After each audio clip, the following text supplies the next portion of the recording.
Hello, I'm Doug, and this is the Taste and Sensibility channel.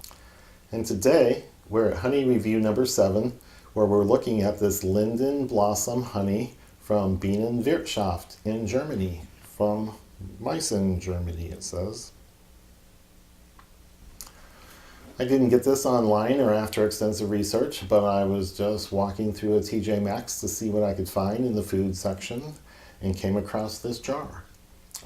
I looked it over and decided that it had all the marks of a real varietal honey that hadn't been tampered with or diluted or changed, and I bought it. It was something like $9 or $10 for this 500 gram jar. And I did a little research when I got home and found out, yep, linden is a tree. Yes, they have blossoms. Yes, bees go there to get nectar for honey. And although the trees exist in the United States, there's much more cultural significance in Europe, Eastern Europe especially. And so linden trees are all over the place in the literature of Europe and culturally significant, and everyone knows what they are, but not so here. So it was a new thing to me, but the honey is wonderful. So the color on this is interesting. It's pretty light in color, but it's a bigger diameter jar than most that we're looking at.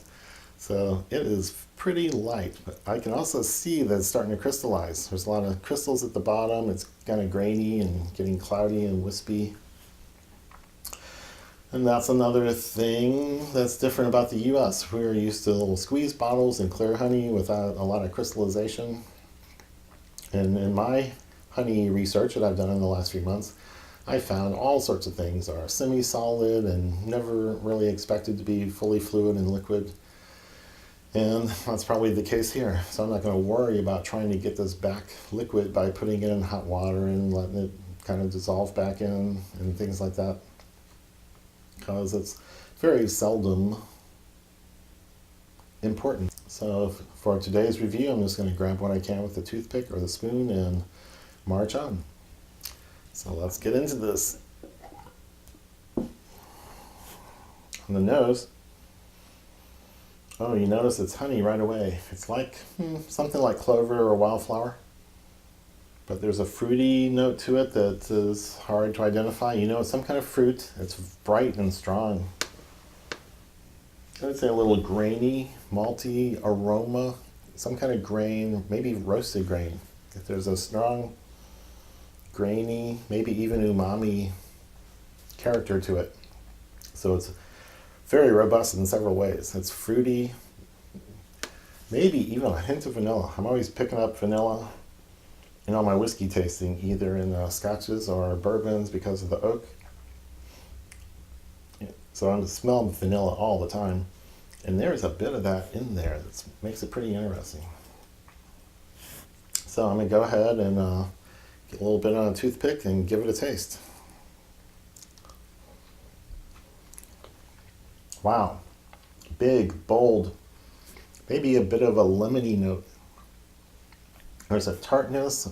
It's very sweet. There's a honey, but the fruity note might be best described as lemongrass. It's fairly bold. It's got a lot of character. That might be the main unique character of the varietal honey, is that lemony, fruity note, and you don't have to go looking for it. It's right there in the front. Hit you right in the face. It's all over your tongue. There's a hint of the vanilla that I was talking about on the nose. Don't really get any of the grain, toasted grain, maltiness. None of that is really something you pick up on the palate. This is light in some ways, sweet in some ways, and then bold, fruity, lemony, touch of vanilla. Big and loud. That combination, wow, that is just so good.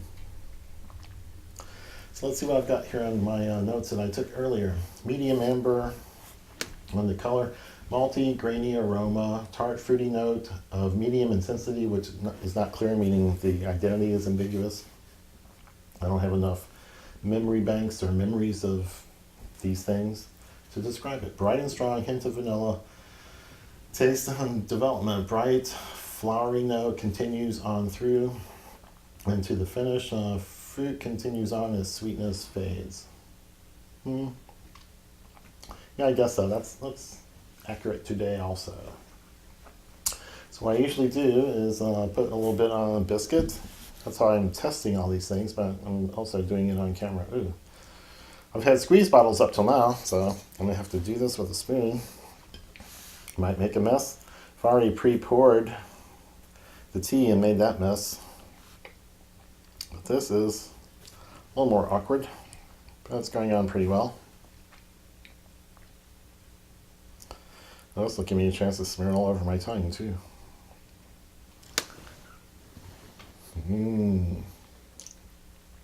Wow, I am so glad I bought this. There's nothing else in my collection that's quite like this. I'm not correctly identifying one of the notes. I know I can think of it if I had a few days or weeks. So I'll be working on that and try to come up with it before this series of 25 or 30 reviews is over. But that'll be one of my projects. Identify that fruity note.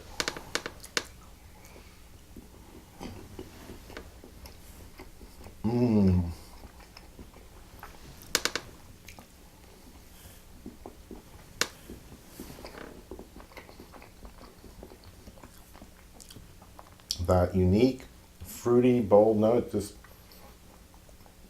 carries right on through. It just jumps out of the biscuit mush. So it's not buried by the food at all. That is good on bread.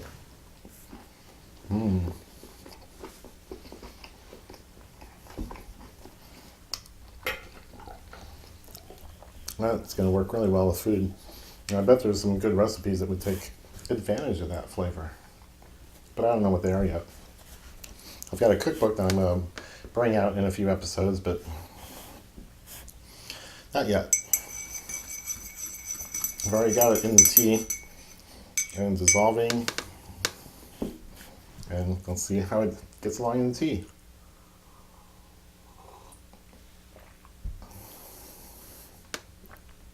It's a good sweetener. It doesn't fight with any of the things in the tea. This is just a mild black tea.